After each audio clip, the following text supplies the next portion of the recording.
आग की लपटें एक आत्मकथा अबुल पाकिर जैनुलाब्दीन अब्दुल कलाम अपने कई देशवासियों का व्यक्तिगत रूप से प्रतिनिधित्व करने के लिए आते हैं। भारतीय जीवन के सर्वोत्तम पहलू। 1931 में जन्मे एक छोटे से बेटे। रामेश्वरम, तमिलनाडु में शिक्षित नाविक उनके पास था। एक रक्षा वैज्ञानिक के रूप में एक अद्वितीय करियर समापन। भारत के सर्वोच्च नागरिक पुरस्कार भारत रत्न में, देश के रक्षा अनुसंधान के प्रमुख के रूप में और विकास कार्यक्रम। कलाम ने गतिशीलता और नवाचार के लिए मौजूद महान क्षमता का प्रदर्शन किया। प्रतीत होता है मरणासन अनुसंधान प्रतिष्ठानों। ये है कलाम के गुमनामी से उठने की कहानी और उनकी निजी और पेशेवर संघर्षों के साथ साथ अग्नि, पृथ्वी, आकाश, त्रिशूल और नाग मिसाइलों की कहानी जो बन गई भारत में घरेलू नाम और जिसने देश को ऊपर उठाया है अंतर्राष्ट्रीय पुनर्मूल्यांकन की मिसाइल शक्ति का स्तर। कलाम ने जहां एक ओर भारत के अद्भुत अस्त्र शस्त्रों के निर्माण में मदद की है, वहीं तपस्वी को भी बनाए रखा है। अपने निजी जीवन की कठोरता, दिन में 18 घंटे काम करना और वीणा का अभ्यास, चारित्रिक विनय के साथ कलाम प्रभाव को अपनी उपलब्धि की महानता का श्रेय देता है।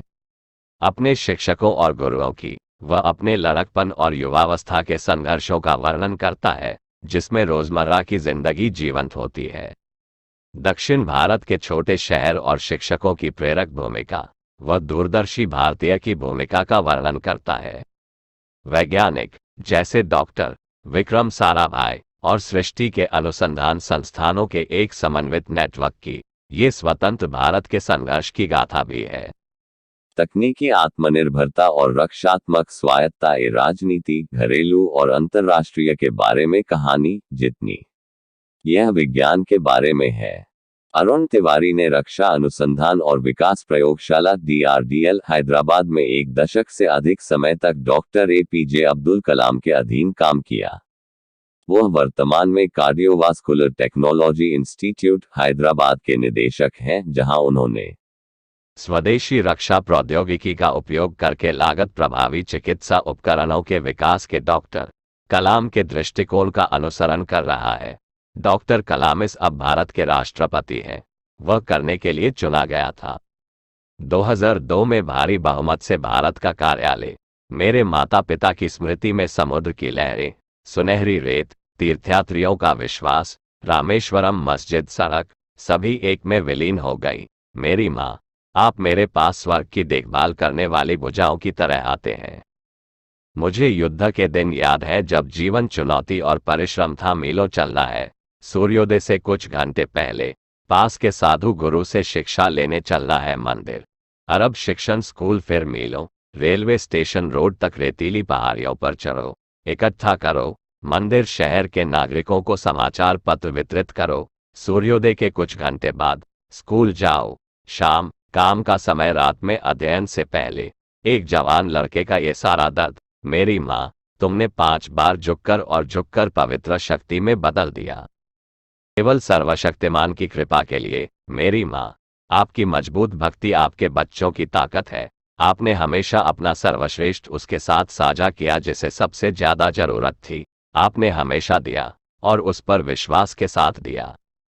मुझे आज भी वह दिन याद है जब मैं 10 साल का था, अपने बड़े भाइयों की ईर्ष्या के लिए आपकी गोद में सो रहा था और बहनों, पूर्णिमा की रात थी। मेरी दुनिया तुम ही जानती थी माँ।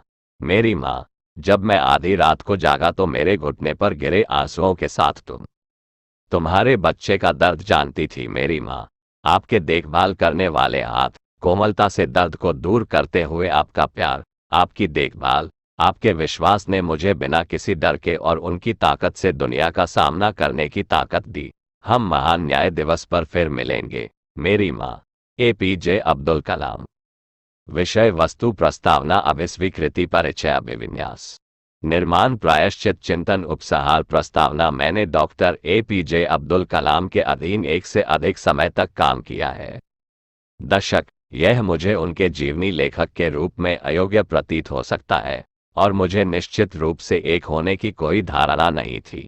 एक अगले दिन उनसे बात करते हुए मैंने उनसे पूछा कि क्या उनके पास युवा भारतीयों के लिए कोई संदेश है।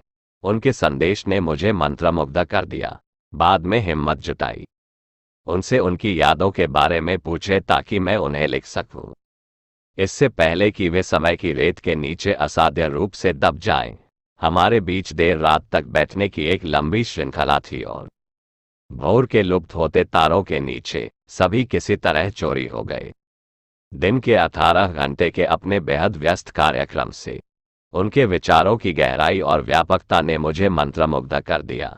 उसके पास था जबरदस्त जीवन शक्ति और स्पष्ट रूप से अपार प्राप्त हुआ विचारों की दुनिया से आनंद। उनकी बातचीत का अनुसरण करना हमेशा आसान नहीं होता था, लेकिन हमेशा ताज़ा और उत्तेजक होता था।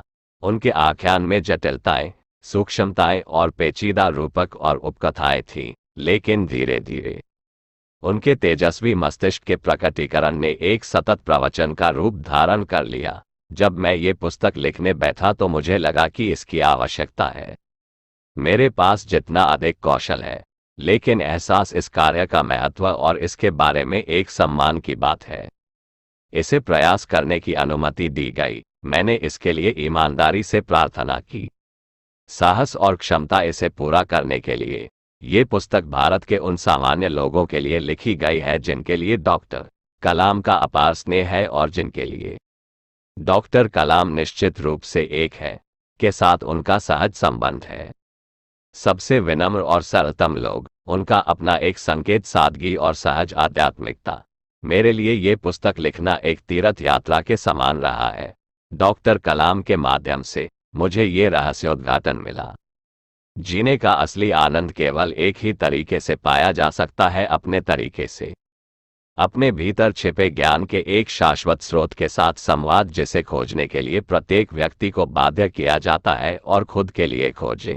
आप में से कई लोग डॉक्टर कलाम से व्यक्तिगत रूप से कभी नहीं मिल सकते हैं, लेकिन मुझे आशा है कि आप उनकी कंपनी का आनंद लेंगे इस पुस्तक के माध्यम से, और वह आपका आध्यात्मिक बन जाएगा। दोस्त, मैं इस पुस्तक में केवल कुछ ही घटनाओं को शामिल कर सका, डॉक्टर कलाम द्वारा मुझे सुनाई गई कई बातें। वास्तव में ये पुस्तक